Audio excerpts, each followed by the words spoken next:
This is Candid Conversations with Dr. Mayfield, a podcast that resources families and friends with tools to have important conversations about mental and emotional health.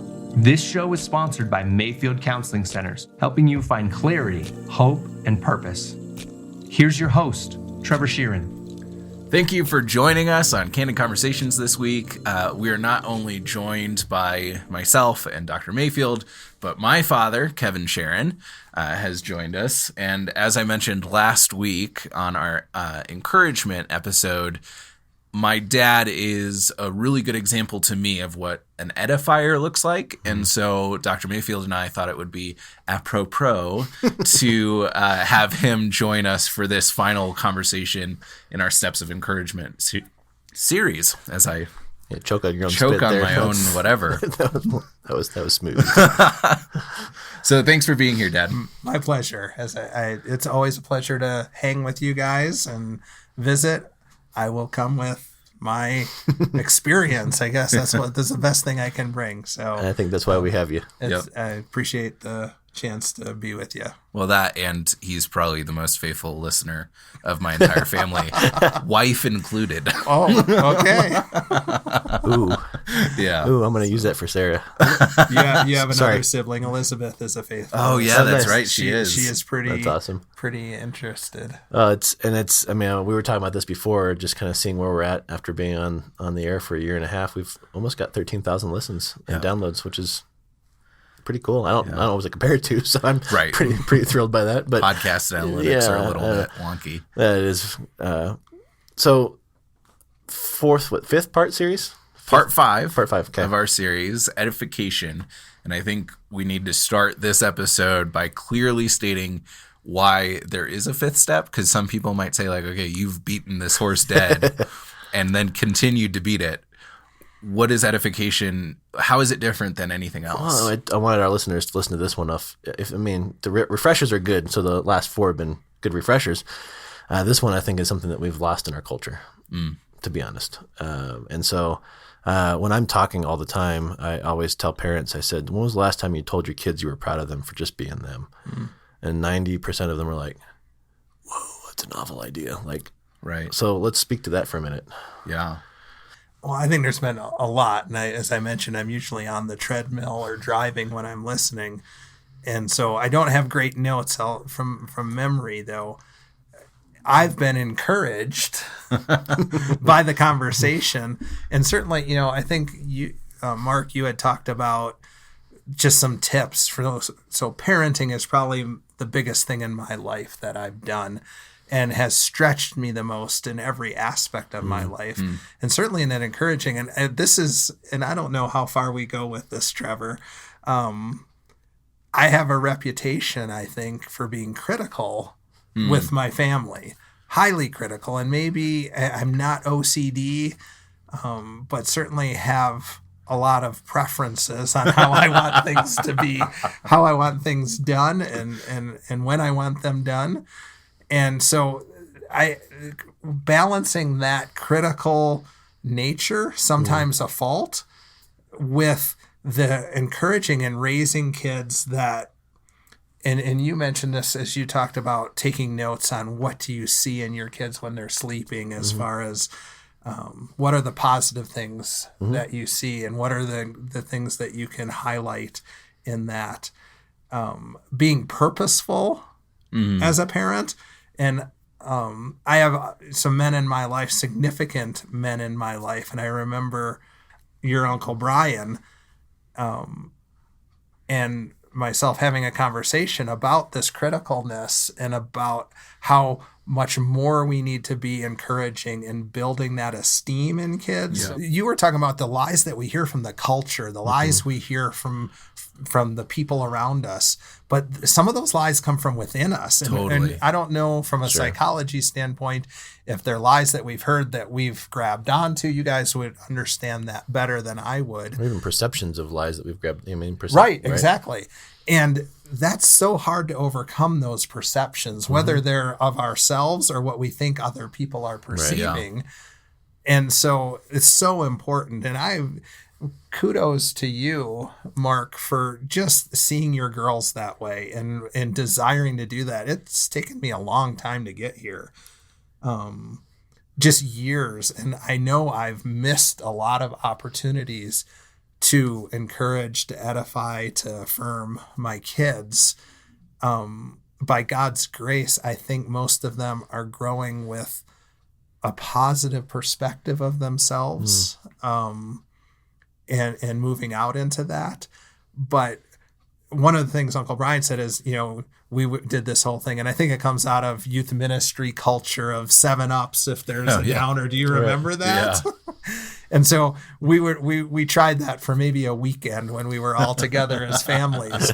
It takes a lot of effort. Oh, it does. It's And I don't want that to sound negative, especially with my son sitting here, that I am purposeful, because I think there's an aspect in some of the conversation that you guys have had already is being mindful, practicing, planning, being upfront and purposeful about it, that I hope doesn't diminish the effectiveness of the encouragement or the affirmation. We were talking about that last episode in the encouragement section of that there's just some people that aren't good encouragers. They're not natural encouragers, but it doesn't let them off the hook. Right. They have to have a chance to recognize, okay, that's my weakness. I want to get better at it because I need to be that presence in my spouse or my kids' lives. And so not giving up and just, saying, it's just who I am, how I am. The purposefulness is actually, I think, an act of love. Right? Absolutely. That we don't sometimes see. Well, go ahead. Well, and I was going to say, I think from my perspective, speaking to you, Dad, I think you have always been a really good edifier and haven't taken every opportunity to encourage. And the difference between the two is the encouragement is always is based on something we're doing, an activity or an accomplishment. And that's what we've talked about in the past several episodes. Right. Is the validation is you're doing that thing right. The affirmation is you're doing that thing well and right. And the encouragement is I've seen you do all these things, and so it tells me about who you are. Edification is completely separated from that, where it's not speaking to any accomplishment or doing. It's just speaking to who you are and character, identity, and what you can be. And so I think, absolutely, you were very particular about what you were expecting from us, especially on Saturdays when we'd clean the house. But overall, you would speak life into us of you are. For me, you would say, you're a wordsmith. You have so much for you. I see good things for you, and I want good things for you.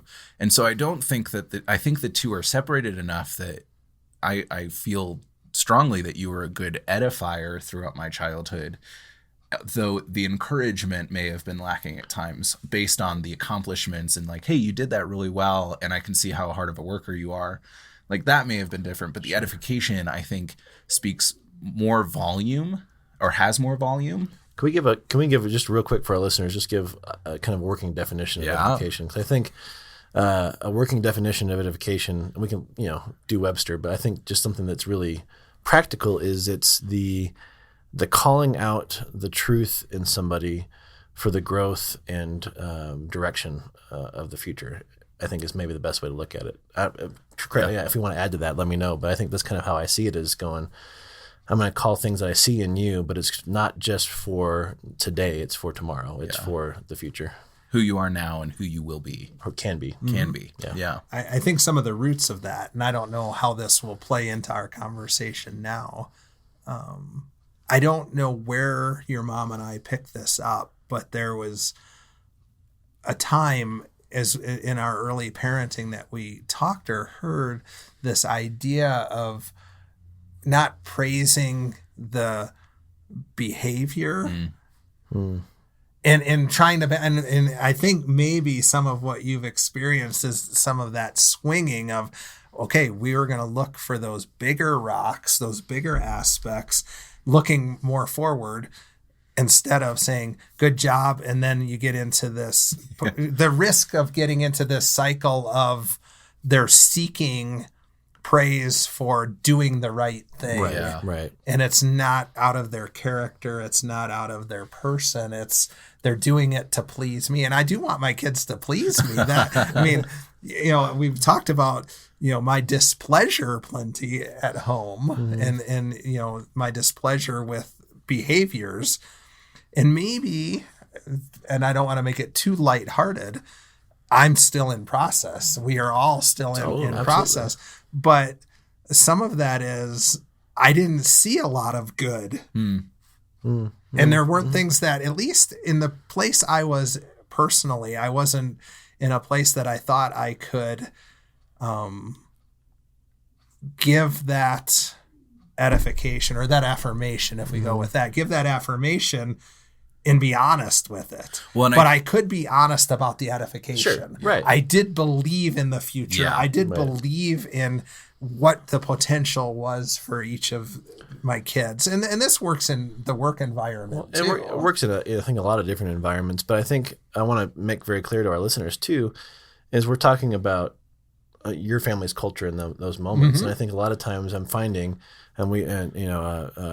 Ryan Dobson and I talked about this on the podcast I was on a couple of weeks ago, is that I think a lot of families want an A plus B equals C formula for how to raise their kids, for how to do these things. And for our listeners on this 5-part series, I'm sorry, there's not an A plus B equals C, because it's unique to your family culture. It's unique to your work culture. It's unique to your marriage. It's going to be unique to those things. There's things you can pull out of all of this, right, and apply. There's truths in all of this.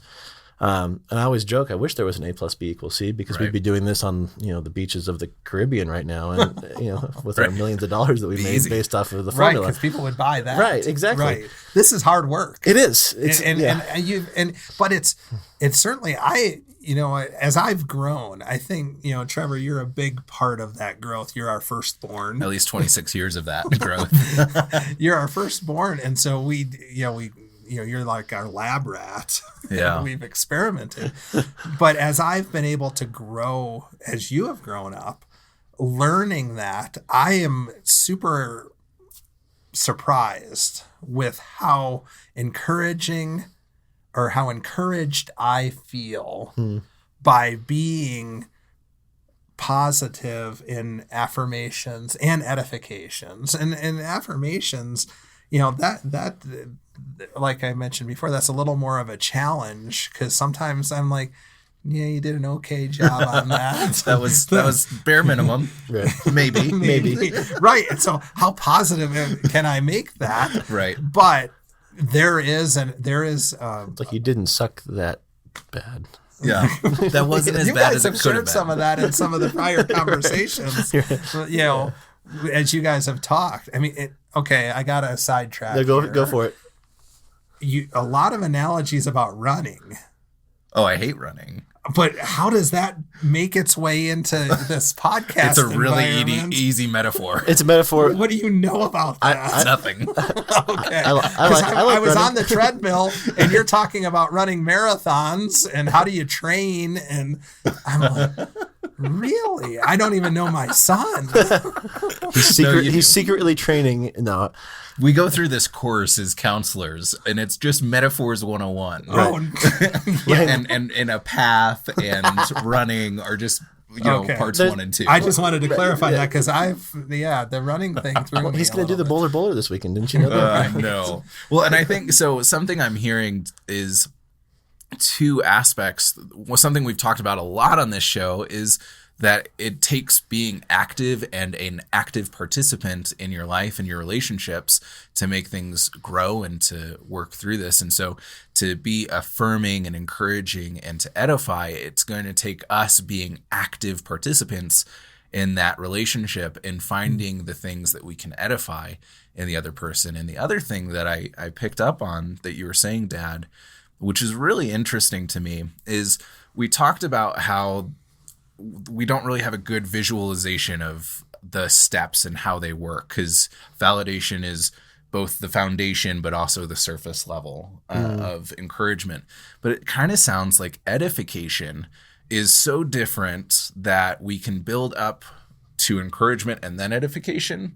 But at the same time, if we run into a position where we can't even validate, the edification can motivate some process of growth towards, yeah, you did that right. Mm-hmm. And I think edification, I think that's a big maybe based on the relationship too, because I think you can't edify somebody unless you are in relationship with them. Absolutely. And I think that, I think maybe if we say like validation is the foundation, but it's also the surface, I think maybe the litmus test is the strength of relationship. Is we maybe have if we have a bar of intensity on the left with these steps, it's the relationship intensity or the closeness of the relationship or the vulnerability or trust or whatever you want to throw in there makes way for encouragement and edification.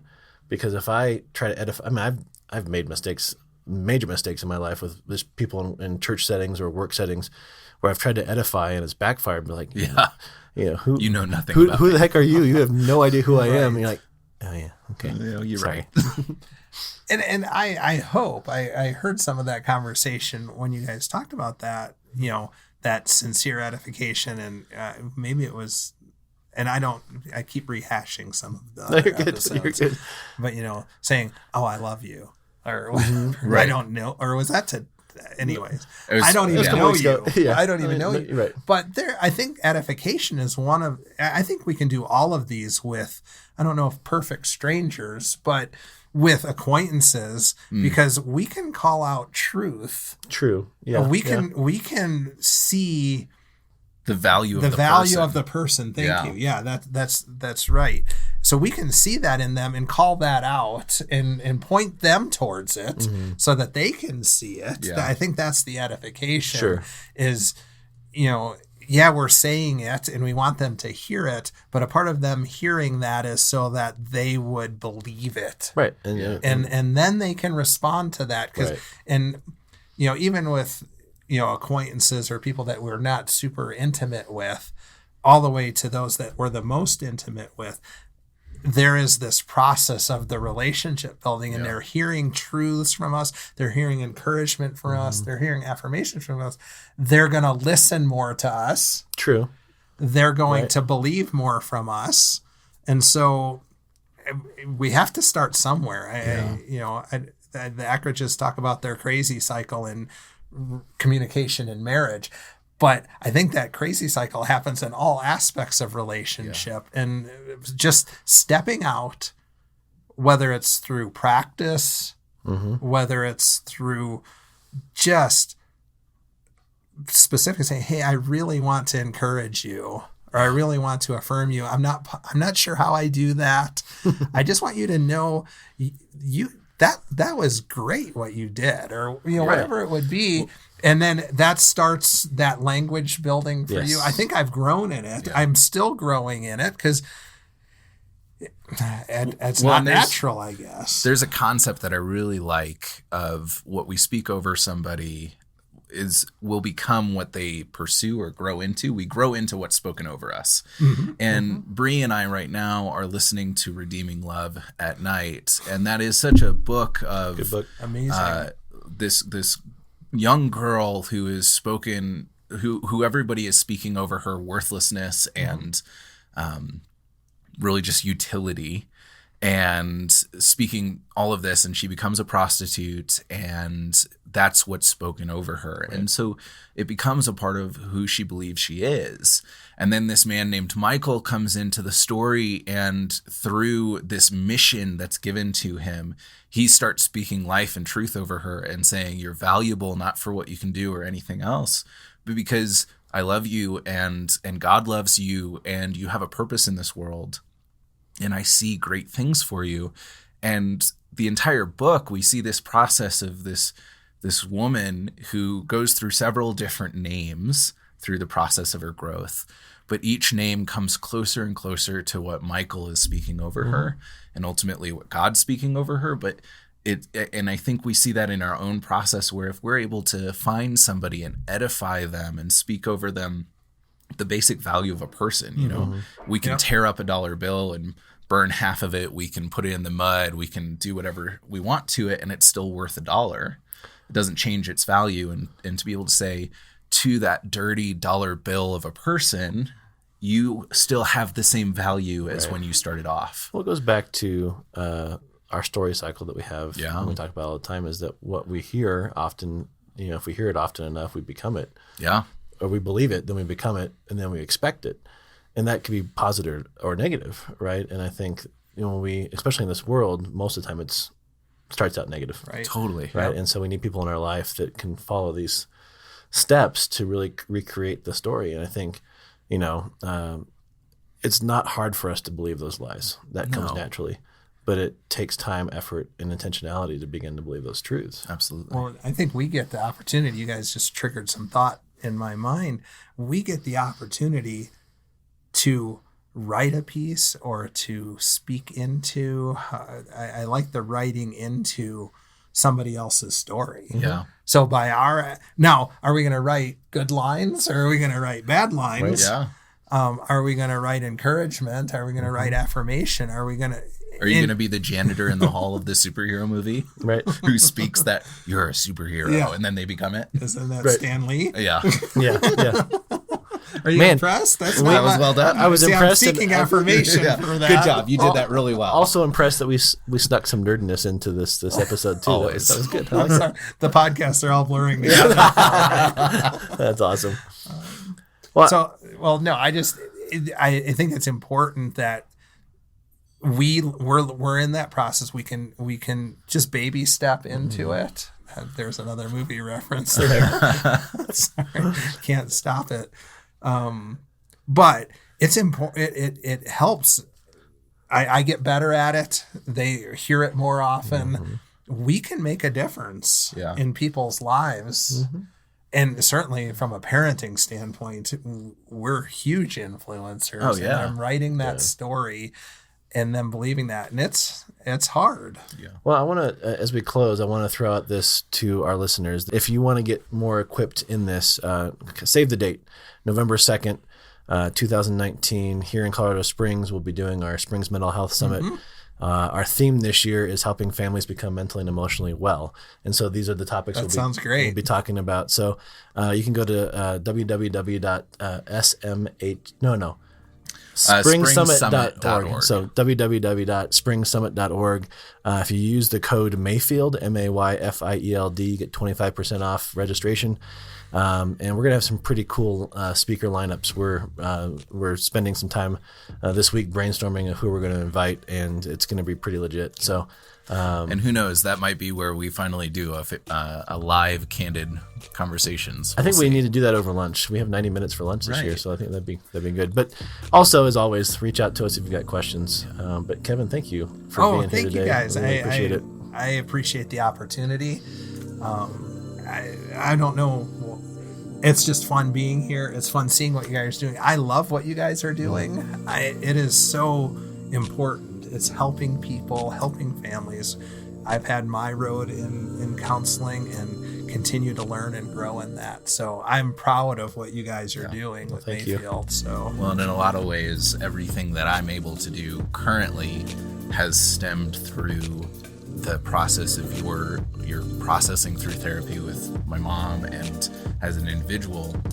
And as I've gone through my program, I've seen a lot of the impact that your therapeutic process has had on my development as a person. And so I think it speaks volumes to every parent listening here that your own processing, taking care of your own self and your growth as a person can have a monumental impact on the journey that your child will go through. Yep. Well, until next time. Thank you for joining Candid Conversations. If you would like more information, you can email candid@mayfieldcounseling.com or call 719-452-4803.